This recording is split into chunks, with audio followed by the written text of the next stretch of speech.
Hey friends, okay, so I want to take you through some great core movements today. So today we're going to do a variation of plank movements. Now, whether you're a runner or someone just trying to get healthier and stronger, these are always great movements. It's really important though to know how to properly engage your core. So a lot of people talk about this. We talk about engage your core. You hear that cue all the time. Not the most effective if you don't know what you're doing. So I'm gonna first walk you through how to properly engage your entire core muscles. I'm gonna show you on your back, and then I want you to think of that as you're in any sort of plank position. This is what you're doing. Always wanting to keep your back flat and tuck in that core all the way up from your pelvis to your ribs. But how do you do that? So I'm gonna start on my back because I find that the most helpful. So this is just a good way. We're going to practice some breathing on how you do this, but a good way to learn how to properly tuck in that core. So you're going to come flat on your back, heels are flat on the ground, feet should be flat, just relatively comfortable. If you're just relaxed, you probably feel a slight arch in your back. Your hands are able to go onto a goal of properly engaging your core. You should not be able to do that. So first, relax, take some good deep breaths. Inhale in. Your whole belly should inflate, and then exhale. Everything should relax. So what we're gonna do to do this well is you're gonna, on the exhale, you're going to contract your core. And how you do that, think of it as a zipper. All the way down from your pelvis, all the way up to your ribs. Starting in your pelvis, you're gonna zip up that core and tuck it in. So you're starting, I'm just gonna let you see your core. You breathe in, belly expands, breathe out. I'm gonna start in my lower abs, my transverse abdominis, coming in, tucking it all up and in. So my back is now flat against the ground. You're gonna do this every time you're on the ground trying to use your core or you're in a plank. This is super important. This is also how you should be engaging your core for just about every movement you do. It's not, I'm just gonna tuck it all in. You're actually gonna think, I'm gonna zip all the way from my pelvis to my ribs. So breathing in, belly expands, breathing out, that zipper effect.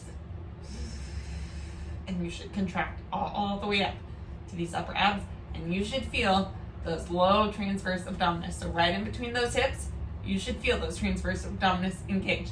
If it is soft there, you've not done it properly, so relax and try again. Breathing in, belly expands, breathing out. Everything contracts, and you can see right now, my back is flush with the ground. So we're gonna do that in a plank. Super important to know how to do this properly. You're not using your butt should be relaxed. It should all be in the core. So starting there. So I'm gonna show you, we're gonna get in a proper plank. So sometimes what I like to do, is go ahead and like get in this position, making sure I know how I feel my core. So breathing in and then breathing out all the way up. Again, it feels kind of like a zipper effect where you're starting low, building up. And then I'm tight and I come into a high plank.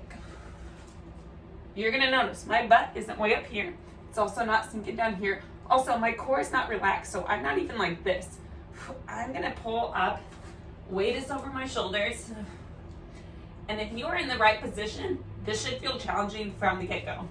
And I say that because using your core properly, anytime you're gonna feel it. You should feel your core being engaged, working, contracting, and already stabilizing you. So we're gonna start just with a couple of variations of plank, and I hope you find it helpful. Okay, so I'm gonna break you down 4 basic plank variations that are great for runners, great for anyone trying to get a stronger core. Remember, just like I talked about, you want to engage the core properly, going into that zipper effect from the pelvis to the upper abdominals.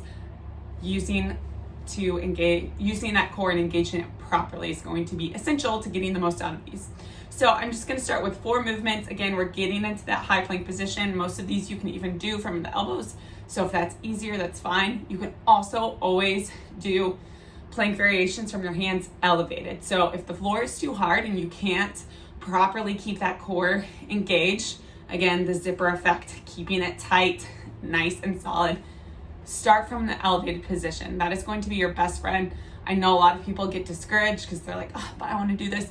Please, please, please, if you do it properly, you'll get stronger and you will benefit way more from doing this well than trying to move ahead to where you're just not ready for yet. And that's a-okay. We're all at different levels. Honestly, like even I, after years and years and years of exercise, I will often do these things elevated.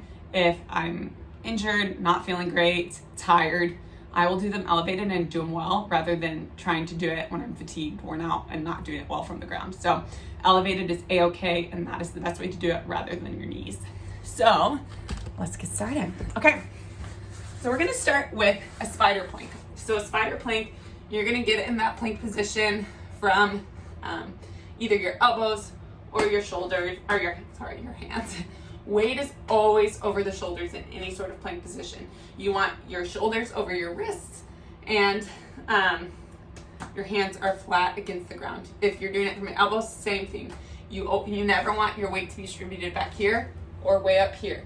You always want it directly underneath. So I'm gonna go ahead from this position and contract my core. As you can see, I'm pretty relaxed right now. So I'm gonna breathe in and breathe out. And then come up on my toes. Always wise to start feet a little wider when you're new to any sort of movement. It'll just give you a little extra balance. But again, my core is tight, my back is flat. For a spider plank, what you're gonna do is bring your knee to your elbow. So it's not a mountain climber where you're coming straight forward. You're gonna bring that knee out and to that elbow. So nice and controlled. Big mistake I see a lot of people make with planks is going too fast. You want to take your time. This is not goal for speed. These are actually strength movements. So strength is not fast when it comes to this kind of stuff, because you're not using weights. It's all body weight. You want to make sure to just take your time, get the right movement in, and not rush it. So coming up, tucking that core in, bringing my knee to my elbow and coming back. Going to the other side. Same thing. My weight is always over the shoulders. Wrists are directly underneath the shoulders. Taking my time. As you get more confident and can keep that core nice and tight, you can go a little faster. But that is a spider plank. So next movement, we're gonna come in, do a star plank. I love this movement. This is a great way to work the obliques as well as all those core muscles and work on some balance and coordination. So again, same thing, coming up into that high plank, or you can do it from your elbows as well. Breathing in, nice big belly, breathing out, contracting that core, coming here. And again, for this one, I like to go a little wider just for balance purposes.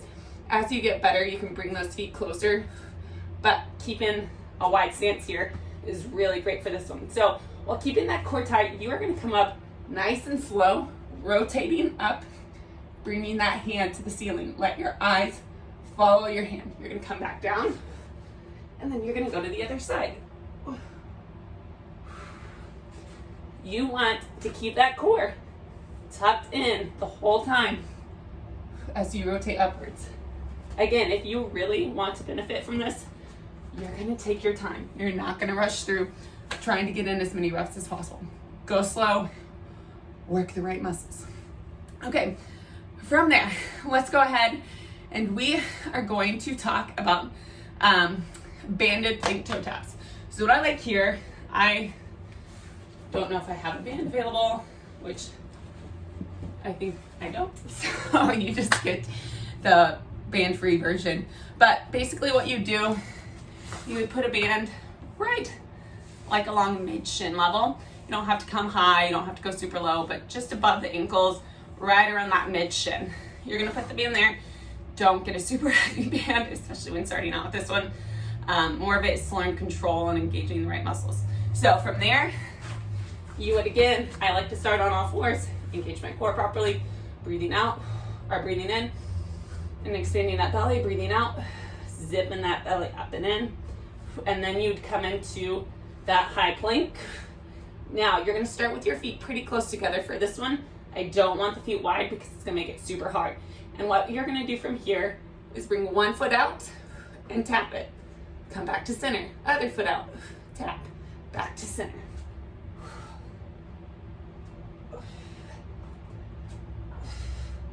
And relax.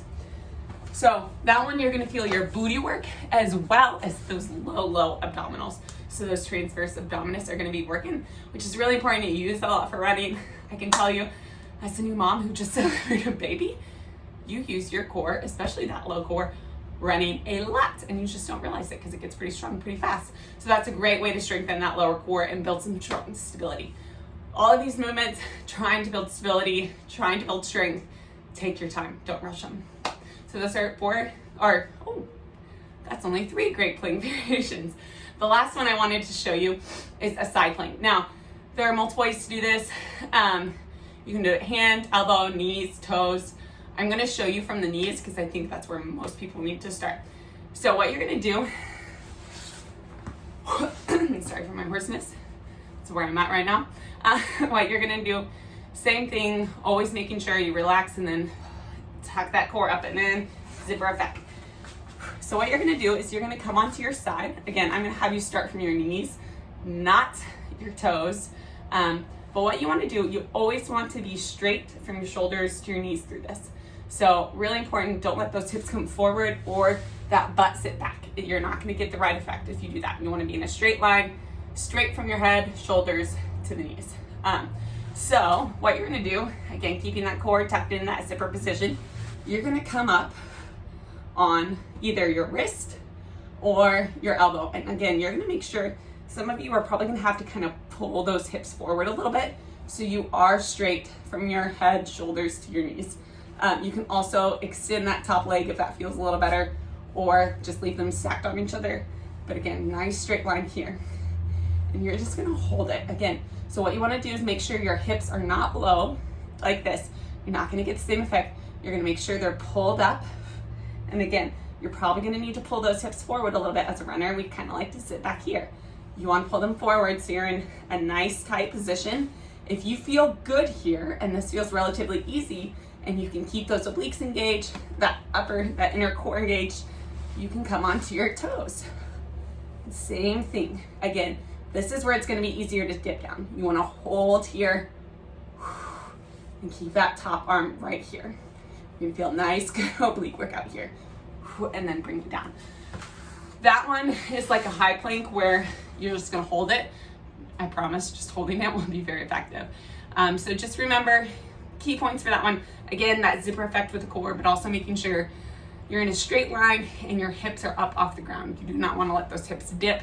You're not gonna get the effective work you need to work those obliques. So those are some 4 great plank exercises.